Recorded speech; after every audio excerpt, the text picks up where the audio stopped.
करब हम जल ढारी बाबा हो।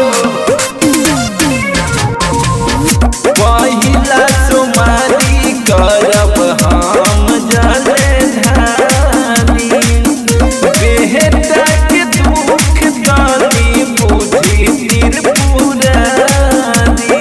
अपने ही गर्मी के मिला तो फल हम सोचनी न भेजा से, बस एक बार मिला दाए बाबा हमारे करे जाते।